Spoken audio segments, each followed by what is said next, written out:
Every morning in Santa Barbara begins with the fragrance of jacaranda blossoms. On this May morning, the refreshing breeze was dancing with purple petals in the air. In the peaceful residential area of Hope Ranch, Jennifer Wilson was busy preparing breakfast in her elegant Spanish colonial revival mansion. She spooned organic granola into a bowl and garnished it with fresh blueberries. Her 8-year-old daughter Lily sat at the kitchen island, reviewing her homework just like any other morning. Jenny, wearing a cashmere cardigan from Theory, watched over her daughter while switching on the coffee maker. "Lily, how was your math test yesterday?" "I got a perfect score, Mom. The teacher praised me in front of the whole class." Jenny gently stroked her daughter's head. It had been 3 years since she lost her husband. 3 years since their last service at Trinity Episcopal Church. Balancing her real estate investment company with raising a child wasn't easy, but Lily's smile was her greatest source of strength. They never missed Sunday church and actively participated in charity work. Those around her praised her as an exceptional mother. After completing her morning routine and seeing Lily off, Jenny arranged the monthly wire transferred to her parents. Since her father Robert's company went bankrupt, she had become the guarantor for her parents' mortgage, essentially bearing the financial burden. It was a 1970s ranch-style house, the home where her parents had lived for over 30 years. Jenny faithfully continued her monthly support to ensure they wouldn't lose it.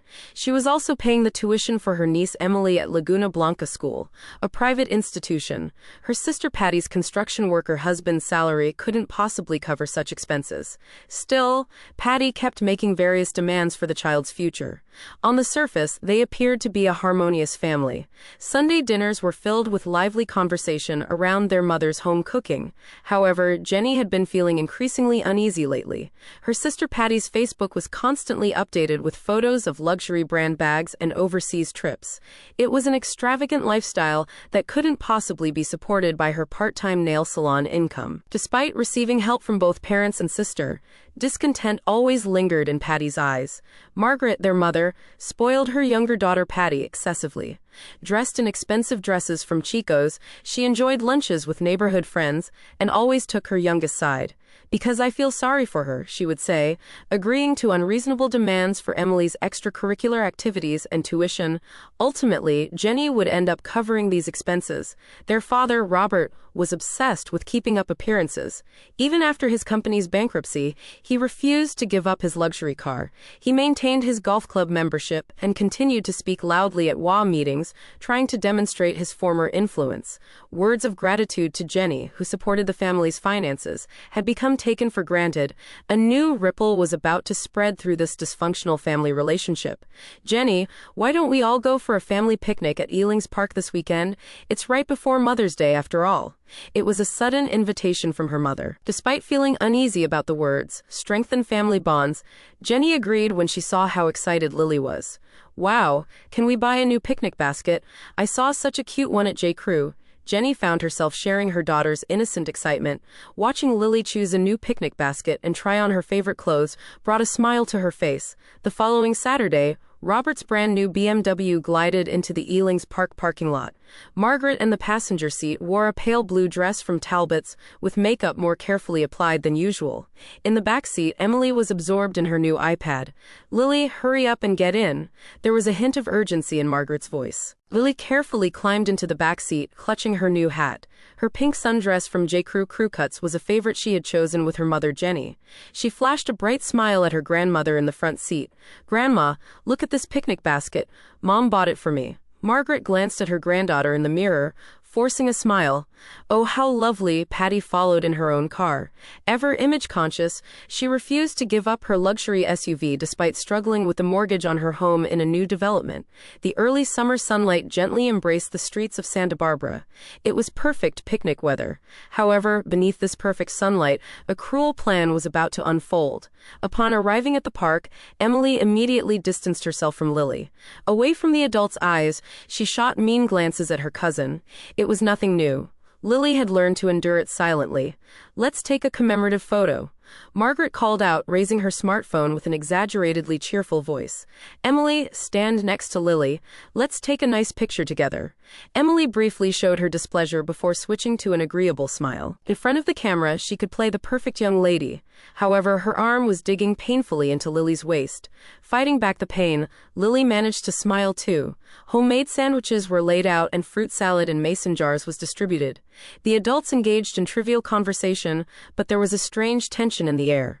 Particularly between Patty and Margaret, their exchanged glances seemed to hide some dark scheme. Around 2 p.m., Lily went to the restroom alone. Be careful, Margaret's voice followed her. There was something unnatural about its tone. When Lily returned from the restroom, she found an empty lawn where their picnic had been. Everything was gone, their belongings, the new picnic basket, everything. It was as if the pleasant picnic from moments ago had been just an illusion. Grandma, Grandpa, no response. Emily, only silence enveloped her. Though panicked, Lily desperately searched the area. She borrowed a phone from a stranger family and dialed her mother's number with trembling fingers. Her heart pounded violently as the phone rang. Mom, help. They left me behind and took my cousin away, her voice cracked. The tears wouldn't stop. What? Where are you right now? Jenny's voice was filled with intense distress. After hanging up with her daughter, Jenny immediately called her parents. Mom, where's Lily? After a moment of silence following her stern tone. Oh, I'm sorry, we forgot about her. Margaret's voice was unnaturally bright. In the background, Patty's laughter could be heard. She must be so surprised. In that moment, something froze in Jenny's heart. This wasn't mere carelessness. It was a calculated, cruel act. Lily sat on a park bench, hugging her knees and trembling. The early summer sun still shone brightly, but her world had been plunged into darkness. The kind family who had lent her their phone watched worriedly from a distance. It's okay. Your mom will be here soon, a stranger woman spoke kindly to her. Lily gave a small nod in response. When Jenny's crimson Porsche Cayenne pulled into the Ealings Park parking lot, the sun was still high in the sky. Her hands were still shaking on the steering wheel. Lily. The moment she saw her mother, Lily ran to her. Jenny held her daughter tightly, feeling the slight tremor still running through her small body. The stranger family approached with concern. Poor thing, she's been trembling the whole time. Thank you. Really? Jenny's voice caught in her throat. At the park management office, they reviewed the security camera footage. The images were cruelly clear. Her parents and Patty's family hastily packing up their things, getting into their cars while laughing. It had all been planned. This is clearly child abuse, the park ranger stated with a stern expression. Should we contact the police? Jenny thought for a moment, then shook her head. No, we'll handle this as a family matter. Back home, Lily took out her iPad. Mom, look. It had recorded the conversation just before she was abandoned. Let's quickly pack up while she's in the restroom. Yes, let's all leave together. We're leaving her behind. How fun. It was Patty's voice. A week later, relatives gathered at Jenny's mansion in Hope Ranch. It was 3 p.m. on a Sunday, normally when she would be participating in church charity events. A heavy atmosphere hung in the reception room. Robert, Margaret, Patty's family, aunt and uncle, cousins, all eyes were fixed on the iPad placed in the center of the table. Please watch the following footage and audio. Jenny's voice maintained its composure. The security camera footage played, followed by the audio Lily had recorded, and then footage of her daughter's distressed state after the incident. The evidence was perfect. I don't want to hear any excuses. Jenny's voice echoed quietly. She fixed her gaze on her parents and Patty. I can't believe you're making such a big deal, Margaret began. It was just a prank. Children often. A prank. Jenny's voice grew colder. Abandoning an 8-year-old child in an unfamiliar place, this is what you call a prank. Jenny, calm down. Robert raised his voice. We're family if we just talk. Jenny gave a bitter laugh. How dare you say such things after putting my daughter in danger? But that girl, Patty's voice trembled, always perfect, getting top grades, loved by everyone. Look at Emily, at the same school, always being compared. So you abandoned an 8-year-old child. Now, everyone calm down. Margaret smiled diplomatically. This too is a form of family love. Love, Jenny's voice was ice cold. Then let me show you my form of love. She took out her smartphone and opened Facebook. I'm about to post about this incident. In the church community group, the PTA group, and the WA group. Stop. Margaret screamed. Our reputation is important. Then why did you do something like abandoning an 8-year-old child? Robert stood up. Jenny, we intend to apologize. Any further, it's too late. The post button was pressed. This is just the first consequence. The aunt and uncle sighed deeply. The cousins turned away. Everyone sensed the magnitude of the storm that was about to break. Leave. Jenny's voice was devoid of emotion. As of today, I'm cutting ties with all of you. Margaret broke down crying. Are you trying to destroy us? You chose this outcome yourselves. No one could argue with those words. After her parents and Patty's family left, the remaining relatives gathered around Jenny. We're on your side. A cousin spoke gently. We'll help with whatever you need. Church bells rang. Social media was already in an uproar. Justice and betrayal. Love and hate, truth and lies, everything had begun to swirl. In Santa Barbara's upscale business district, on the 15th floor of a modern building housing top-tier companies, a heavy atmosphere hung in the conference room of a prestigious law firm. Across from Jenny sat her father Robert, mother Margaret, and Patty. Patty's husband couldn't take time off work and was absent. We've gathered today for an important notification. Jenny's legal counsel began in a solemn voice. First, regarding the withdrawal of Mr. Robert Wilson's mortgage guarantee.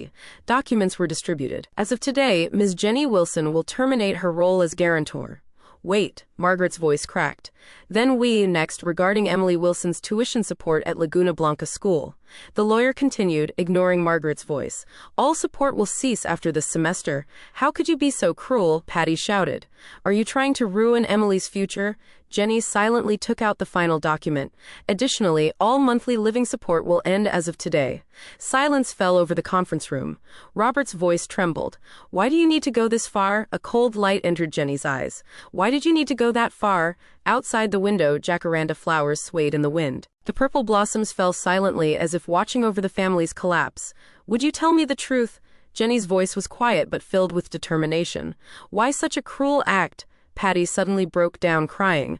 I suggested it. The truth she revealed was uglier than imagined. Patty had always envied her sister's success.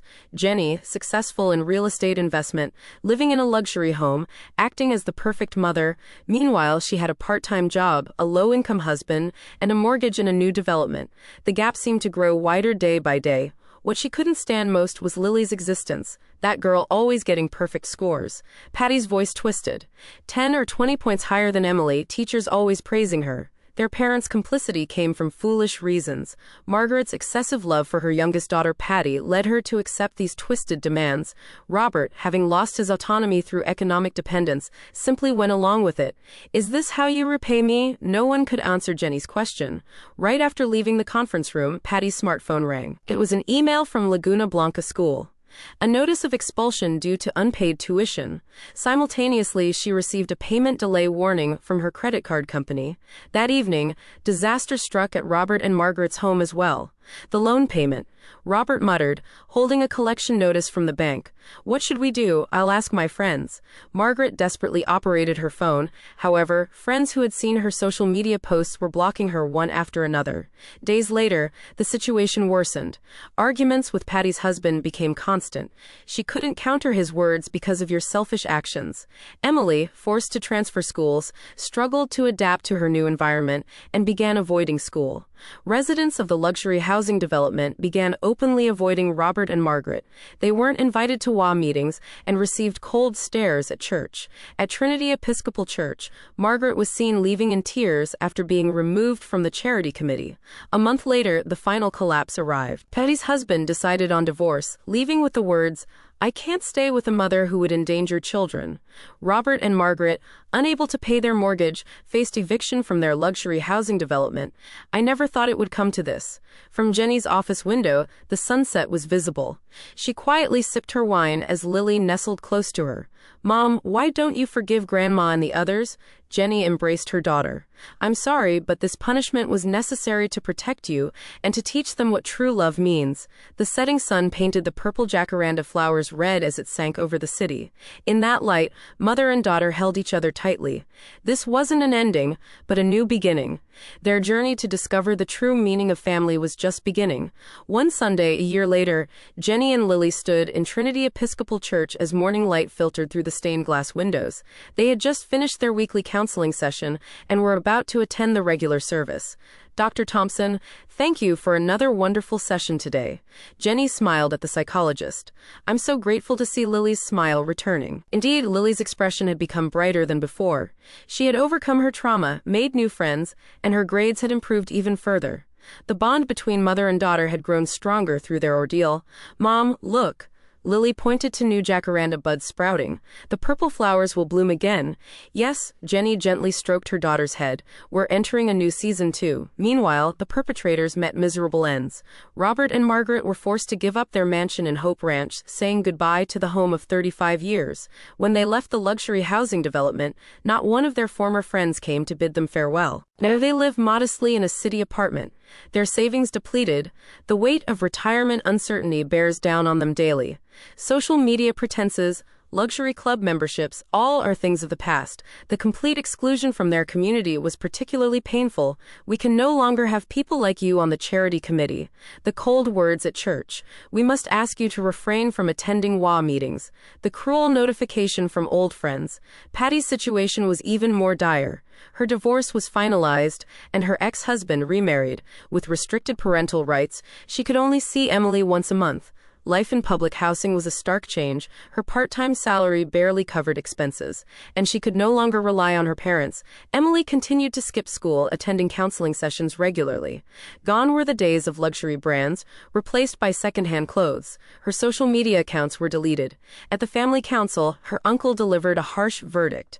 "You are no longer welcome at any family events. No Christmas, no Thanksgiving, no birthdays. You are no longer family." True to these words, they were completely cut off from the family. Their faces were even removed from family photographs. However, through this ordeal, Jenny and Lily had made new discoveries. Real family isn't just about blood ties, is it? They found joy in being warmly welcomed and supported by their new church community. Using money to control others isn't love, after all. Jenny reflected on the past when she had used financial support as a weapon to maintain twisted power relationships. One day, Lily's teacher remarked, "Your mother is a very courageous person. She risked everything to protect her child." Jenny nodded deeply at these words. "Sometimes, cutting family ties is necessary to protect those you love," she explained to her daughter. But in return, the bonds with those who truly matter grow stronger. At dusk, from the heights of Hope Ranch, they looked down at the Santa Barbara cityscape. The purple jacaranda flowers gleamed in the sunset. "Hey, Mom." Lily looked up at the sky. "We'll always be together, right?" "Yes, of course." Jenny smiled. "Protecting you is my greatest happiness." The church bells rang on the breeze. Their clear, strong sound spread across the entire city as if announcing the beginning of a new chapter. This story is a record of courage, of a mother and daughter who freed themselves from the bonds of blood relations to choose ties based on true love. And it asks us, what is real family? What is true love? What does it mean to protect a child? The answers continue to dance in the Santa Barbara sky, carried by purple petals.